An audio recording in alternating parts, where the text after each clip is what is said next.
Finally see this memorial with my own eyes. I am truly humbled. To top it off, it's right nearby the first 3.4 acres that we purchased back in 1919.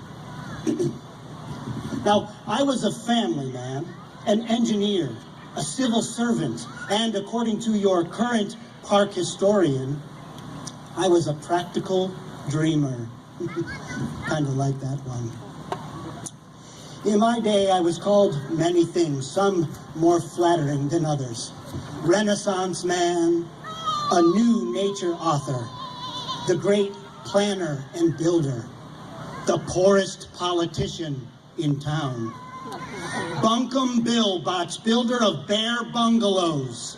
Say that 5 times fast. Perhaps the one I'm most fond of, the father of the Cleveland Metroparks.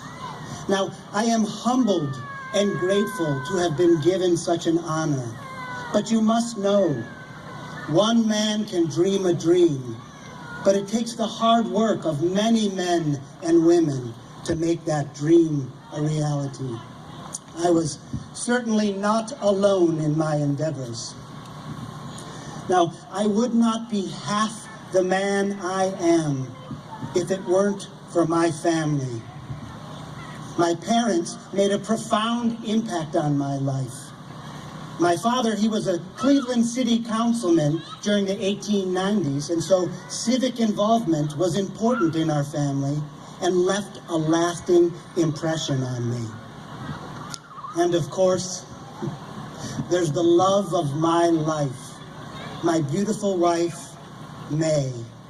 Now, I adored her and respected her very much, and quite often I turned to her for advice about all sorts of things, including career choices and, of course, the parks.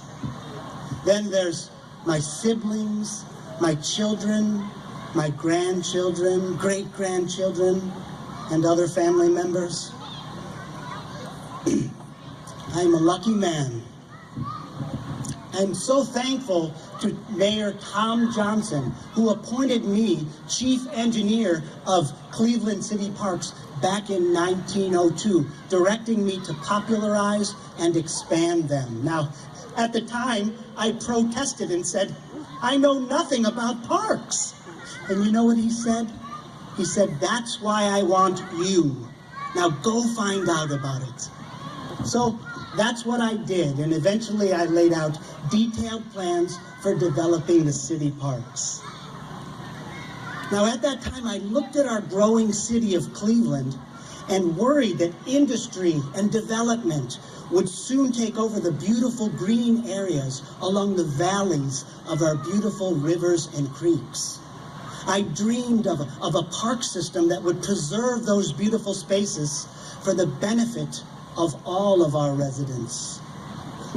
Now, it appears that my words struck a chord with many like-minded civic and business leaders. People started to catch on to the idea that now was the time to preserve and protect these beautiful natural areas before they were gobbled up by expansion and development.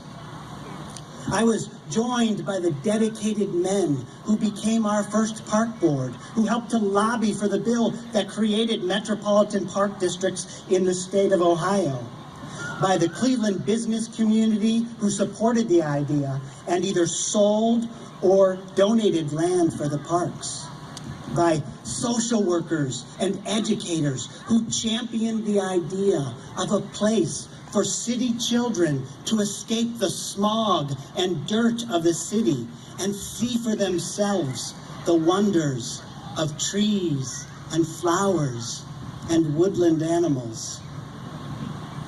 The Cleveland Metropolitan Park District came to be in 1917, and it was a new and different kind of parks.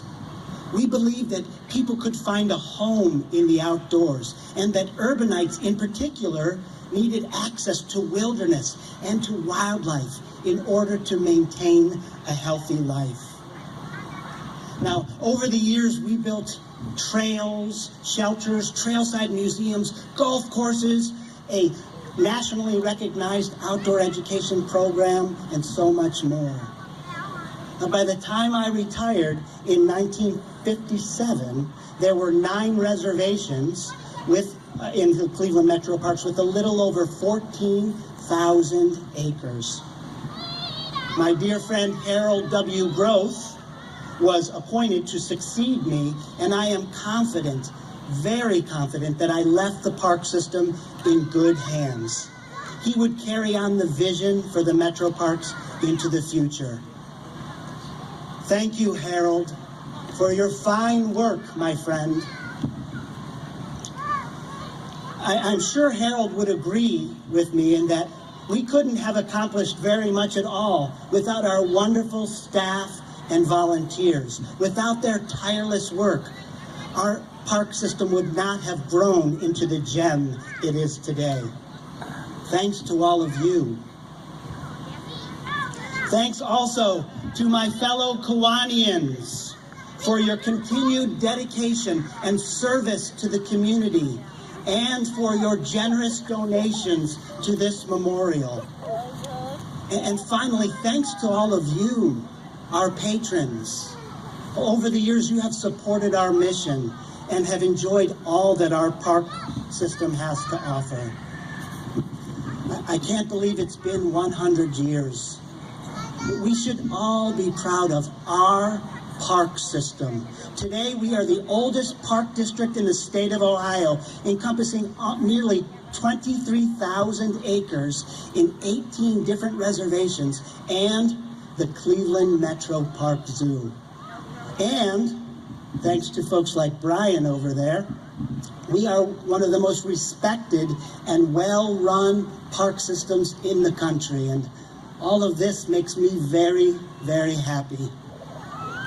We have wonderful trails, shelters, playgrounds, golf courses, nature centers, great exhibits, but as my very dear friend and our first park naturalist, Arthur Williams, often said, the real exhibits are the parks themselves.